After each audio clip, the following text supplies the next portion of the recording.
Hey, good morning, good morning, good morning. What's up, everyone? It's me, your girl E, with this Saturday writing session. We are live. If you are following us, please on YouTube, please like and subscribe for your um, any writer's block book announcements. Writer's Block Publishing LLC is a publishing company that publishes independent authors for free. For free. People have asked, well, how do you make your money? How do you make your money? It's not about the money. It's about giving people the platform to share their story.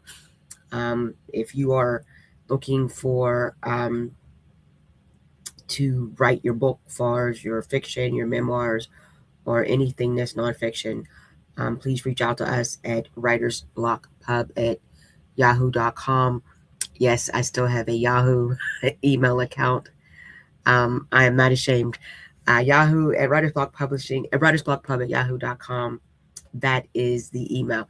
Just send me an email and just say, hey, I've written a book, and then we will go from there. We do publish for free, absolutely free. We upload on Amazon through KDP, right? And we do take 10% off your online sales. Anything sold online, we take 10%. So if your book is $15 online and there's an online sale, we only take $1.50. Again, it's not about the money, it's about giving that platform to those who want to write and share their story. Okay. Upcoming announcements, let's get into it. We have the Writer's Block Writing Workshop that is on January the 31st at 1 p.m. to 3 p.m. It is via StreamYard, which is the services that I'm using right now, the platform I'm using right now. StreamYard is great because to me, other than Zoom and Teams, it is actually great because this will also be uploaded on YouTube. This is so then that way um, everyone is getting the tips and you're actually getting, um, I don't want to say recognized, but people are going to be seeing that you are in the process of working on your book or have written a book or have books out there. In this workshop, there will be hands-on learning. I'm going to be teaching plot development, character development, storytelling. All right, this to register is only $40. You can cash at me at Writers Block Pub at 84. Let me put the cash app up there. Give me 1 second. Cash app 84. That is the cash app. I'm going to add that.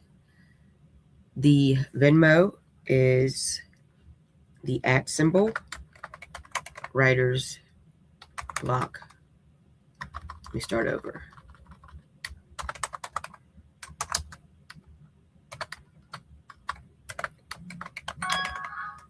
Writers Block Pub.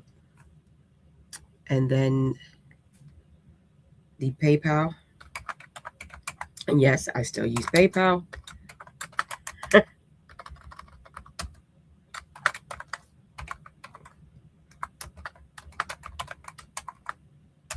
All right, so now I'm going to add these banners. All right, the Cash App is Writers Block, as the money sign Writers Block 84. All right, to make sure you see that. The Venmo is at Writers Block Pub, and the PayPal is PayPal/eDavis LLC. Let me edit that because it is a capital. It is a capital C, LLC E Davis. I am a author. Let me fix that for you.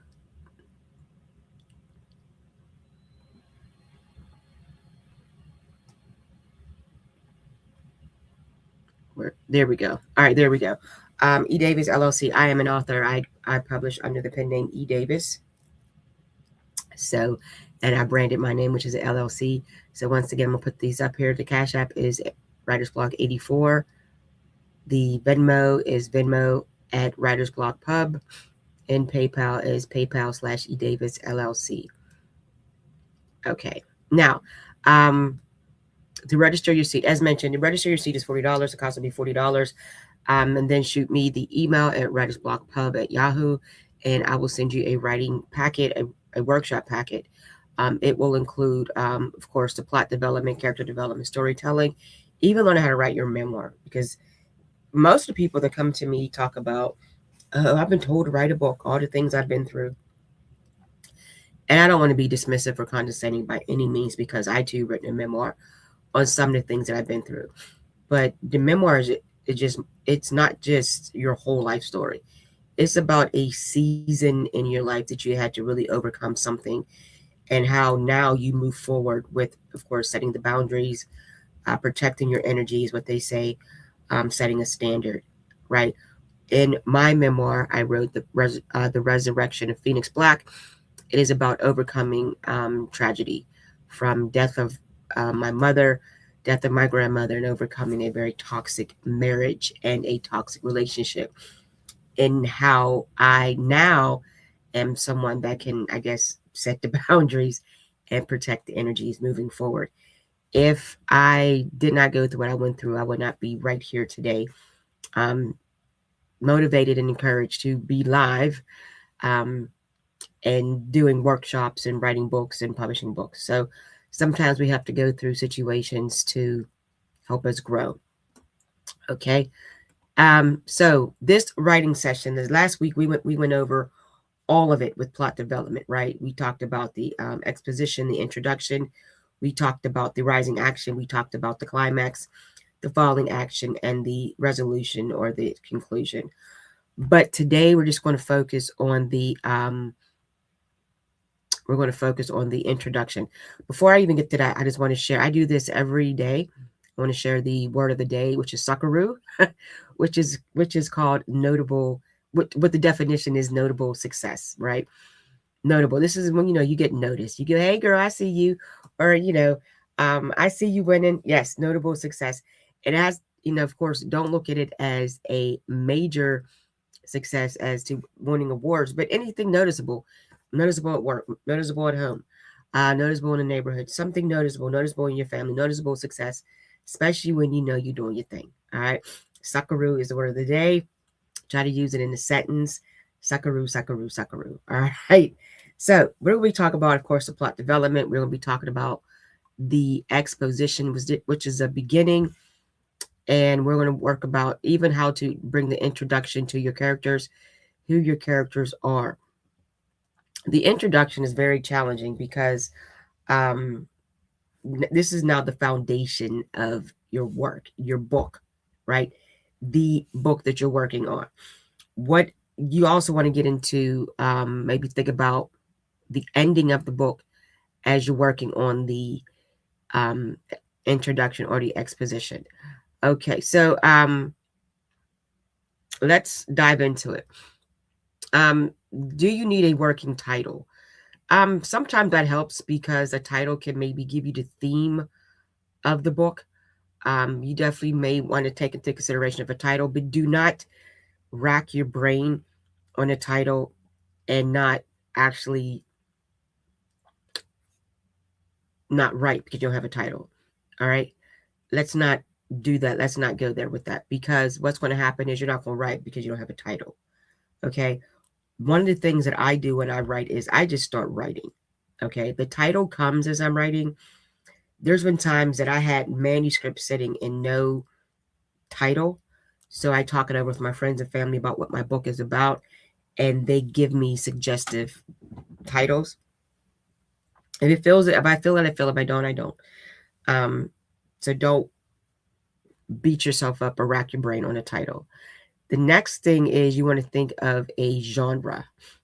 Okay, you definitely have to have a genre. If it's romance, is it mystery thriller? Is it suspense? Is it erotic? Is it sci-fi, science fiction? Is it fantasy? Is it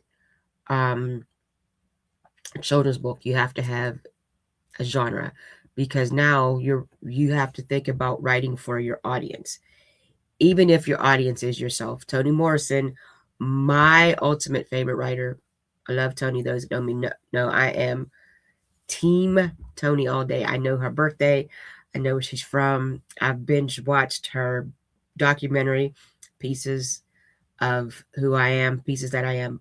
I think it's still on Hulu. If you have Hulu, go ahead and check that documentary out. It is a great, great documentary about her life, how she started, her career, her journey, her path, her role in the writing community, her role in the writing community as a woman, her role as a writing community as a Black woman, her role in even civil rights. Toni Morrison is that girl. All right. But Toni Morrison said when she wrote The Bluest Eyes, The Bluest Eyes is a excellent book, her debut novel. And she said that she wanted to write a book that she can read herself, that she wants to read, right? So if you're writing for yourself, you're writing for your genre, for who you are, right? There's plenty of books out there. I walked into Target and I saw some books along the checkout, and some grabbed my attention, some haven't. The ones that grab my attention, I read the back of it. Do I feel like investing my time in this book? Some I did, and some like, nope, I'm cool. I'm cool. If you look at the back of this mess, I got to organize my office. I got books upon books upon books. I have given away boxes of books. I love to read. There has been books that stuck out to me where I had to read more than once because I'm just like, nope, I don't get it. The Great Gatsby is one of those books. When I first read it, I said, huh, okay. I had a guidance counselor, Dr. Brian Hayes, and he said, read it again. And so I read it again. Still didn't do anything to me because one, my mind frame wasn't there mature. I was not mature enough to really understand the content of the book. However, when he broke it down, explained it to me, I read it again and I saw it. And then years later, maybe in my early 30s, I read it again. And then when the movie came out, I saw both versions of the movie with Robert Redford, I think, and Mia Farrow. Great version. I read it. And then I read it again when the second movie came out with Leonardo DiCaprio. And I was like, wow, okay, I get it. I get it. And it's one of my favorite books.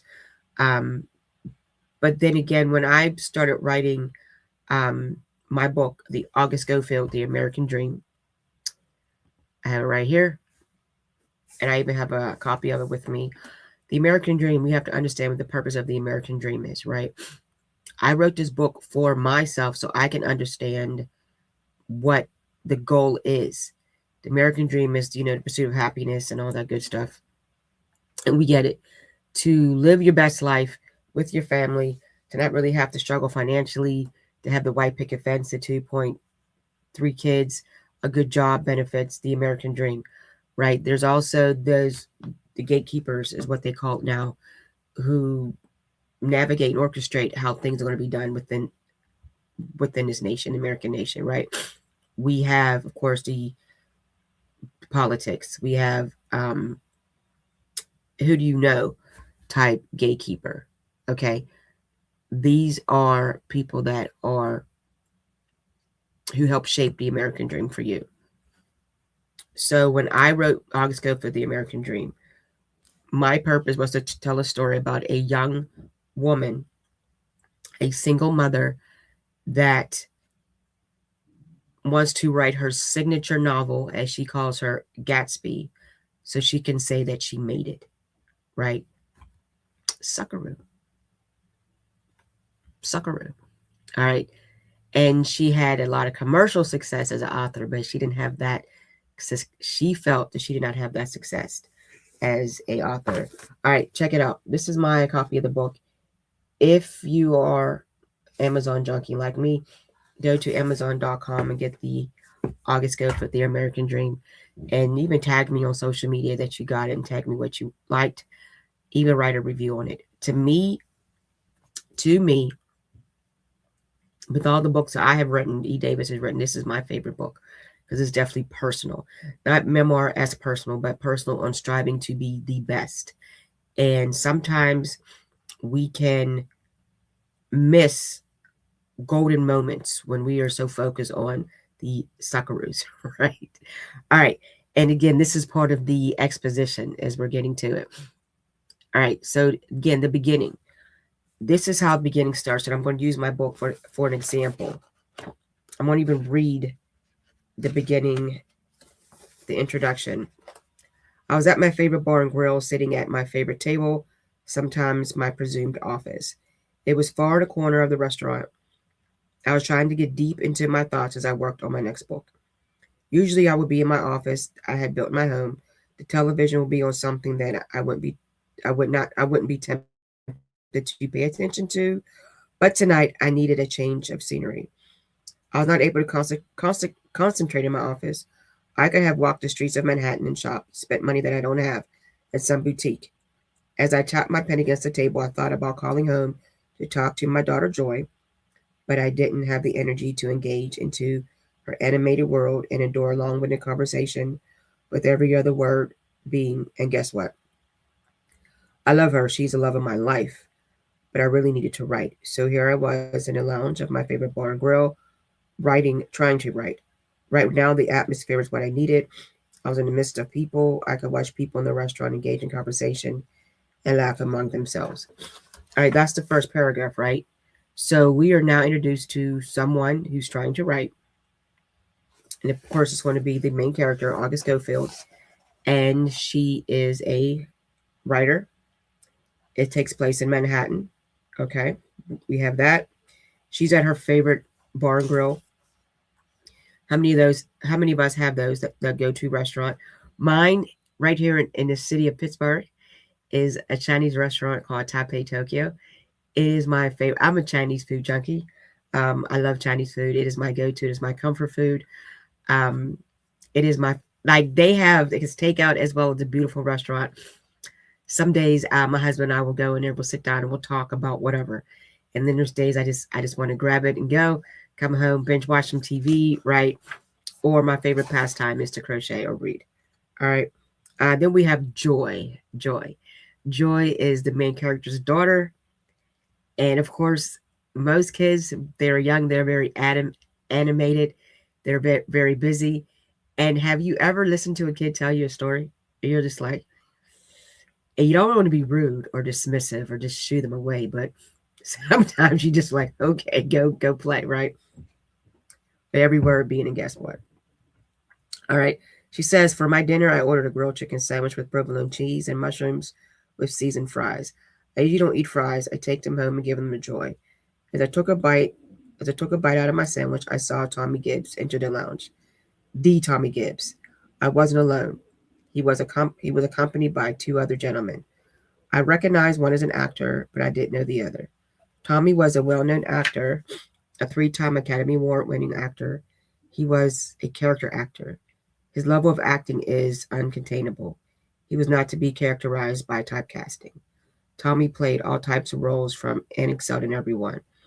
He played the romantic lover to the action hero. If he were to be typecast, then he would be known for playing a loner. Tommy played all types of loners, from the psychotic loner to amusing loner or quirky loner. To me, he is one of the most gifted and talented actors of my time. I was in love with this man, not the physical love where I wanted to bear his child, but I loved him as an actor and an artist.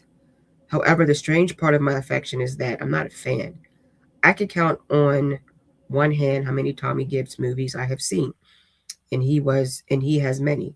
If I was to watch a Tommy Gibbs movie, I wanted to see the movie, not just him.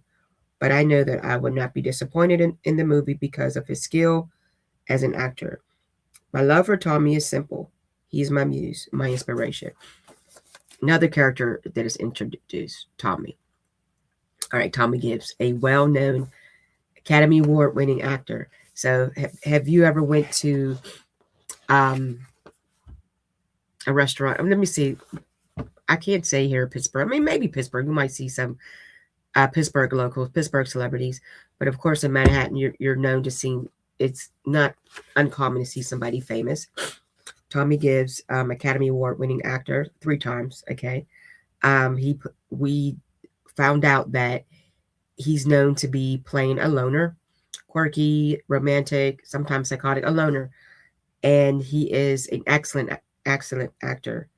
Um, and the main character is a fan, but not a fan.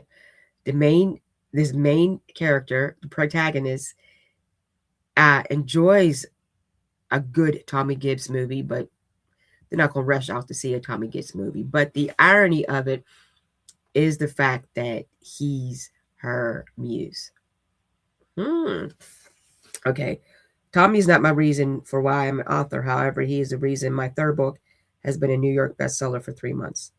Tommy, as an actor, ignites me as a writer, although nothing in my writing has anything to do with him.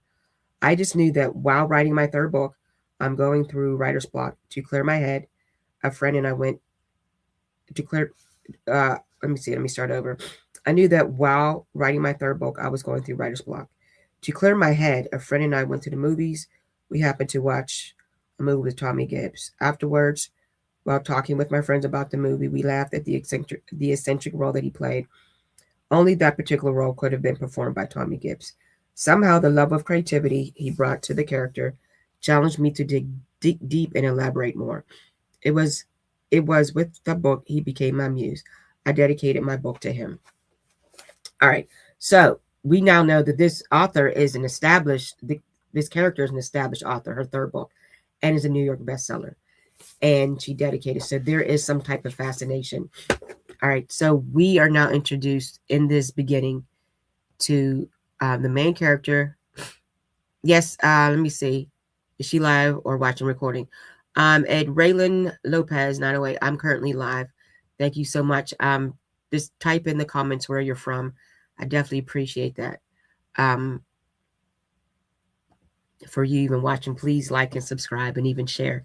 All right, so we got Tommy Gibbs, we got Joy, and we got, of course, the protagonist. And the protagonist is trying to write, and her favorite, we'll call it her favorite actor at the time, has now entered the restaurant. Okay, so now we need to find out what's going to happen. Is she going to walk up to the table? Is she going to introduce herself? Because again, this guy inspired her, became a muse to her, and she gives him credit for being the reason of her New York bestseller, third book. I watched the hostess escort Tommy and his friend to the table that happened to be next to mine. I took a deep breath. I'd never met Tommy Gibbs before. If my Joy was here, she would be so excited. She loved him in the movie Black Box. I tried not to stare at him, but I did make several glances while he and his friends looked over their menu. He looked nice. He wore a black button-up shirt and black slacks, his hair tousled. The waitress brought their drinks. I watched as he ordered steak, medium rare, baked potato. Then he lit a cigarette and took a long drag. So Tommy is a smoker. Okay. I finally exhaled. I don't smoke, but I really wanted to be at that table. August, Chris, my waitress, startled me. Would you like another Coke? Yeah. No ice, I answered. Considering that I was a regular at the lounge, I knew the waiters and waitresses, and they knew me too. So this is a place that she goes to regularly. Dating myself. If you ever watch Cheers, and Norm will walk in, and they say, Norm, you know what I mean? So if you're a regular at a restaurant, they kind of know what you like, which is cool because it feels comfortable being a regular. Somebody knows you. The favorite restaurant that I mentioned, Taipei, Tokyo, there was a time years ago, and I was at work and I was gathering money for lunch. Taipei, Tokyo was not too far from my job, literally like across the street. And I was maybe $3 shy. And I said, hang on, I'll go real quick and get the money. And he said, no worries. We'll see you tomorrow. And he said that, indicating that I'm basically there every day. And I was definitely flattered that he trusts me enough that I can pay it back tomorrow, because I had the money. But I was also embarrassed because I was like, do I really eat here that much? But I ended up giving him that money later on in the evenings. It was just the point that they knew me. I was a regular. Okay. I'm an author. Okay, let me see. My name is August Schofield. I'm an author. So far, I have written 3 novels. All 3 are currently on the New York bestseller list. I am named after August Wilson, a playwright from Pittsburgh. I, too, am from Pittsburgh. Once my first book took immediate success, I packed up my journals and my joy and moved to New York. My writing is a gift from God. I've been writing since I was 8 years old. I knew that I was going to be a successful writer. However, during the quest of literary greatness, I got sidetracked by getting married to a not so nice man. 7 years later, I got divorced. The one thing that helped me weather the storms during the hurricane of matrimony was joy. She is colorful and energetic, so many emotions come forth when she speaks. I named her Joy because when she was born, I was filled with so much happiness. She gave me joy. Joy, my joy is what I refer to her. She is my soul. I love her more than life. Joy is the most beautiful girl in the world. It may be somewhat biased to say or think so, but my joy is so amazing. I can't imagine anyone looking into her big brown doe like eyes and not fall in love. I cannot imagine anyone not smiling whenever she smiles at them. All right, another character development point here in the beginning is we are now officially introduced to the character August Schofield. August Schofield is named after celebrated playwright in Pittsburgh's celebrated playwright August Wilson. Those who are not familiar, he wrote Fences, the movie that starred Viola Davis and Denzel Washington. He wrote Ma Rainey's Black Bottom. He wrote The Piano Lesson. August Wilson is that guy. Okay, if you don't know him or who he is, look him up. He is the man. Um, every year at the end of April, which is his birthday month, there's an August Wilson block party in Pittsburgh. So if you are familiar with August Wilson or not familiar, reach out to go on Facebook, look under August Wilson, anything August Wilson, and follow those who coordinate the block parties. It is a huge block party held on the street that he grew up on Bedford Avenue in the Hill District of Pittsburgh. I've attended a few of them some time ago, and it's amazing. It's a very cultural appreciated event, and I had a great time. All right, and of course we are.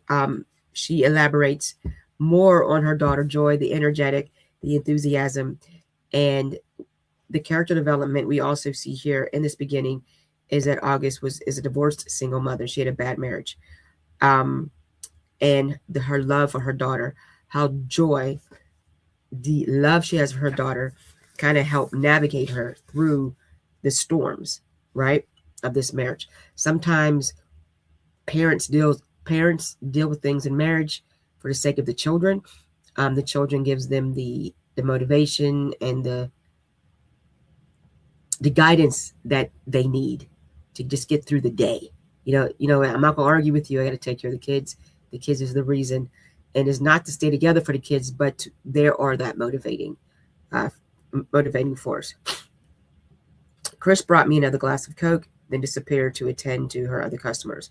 I glanced at Tommy. He sipped on whatever wine he was drinking.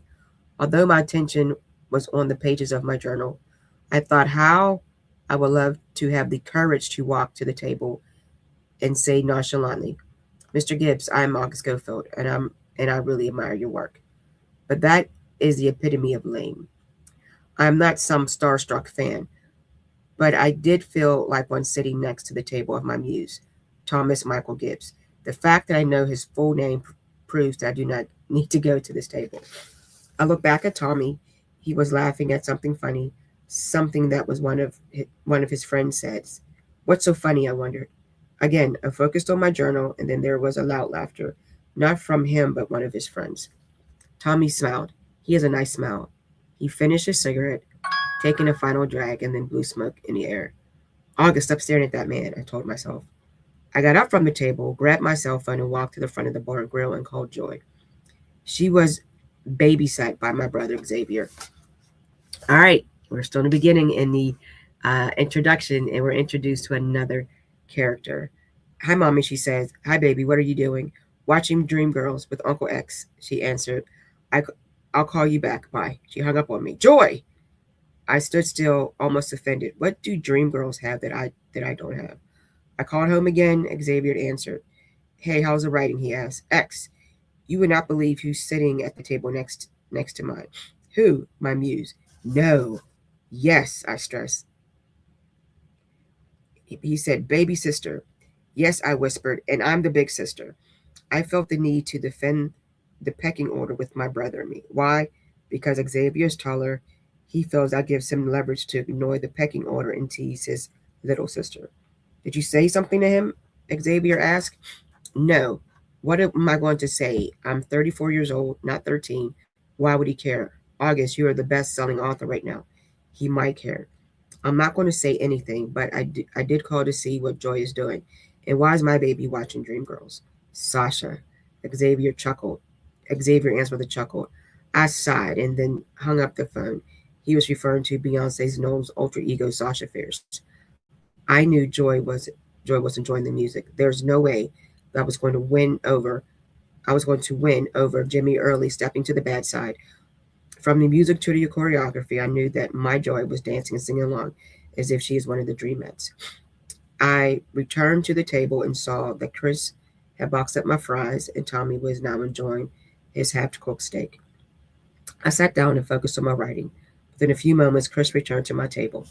All right, so we got some content in this, right? We got Joy, who is indulged in Dreamgirls, little little promo. If you have not watched Dreamgirls, you are obviously living under a rock. The cast is stellar.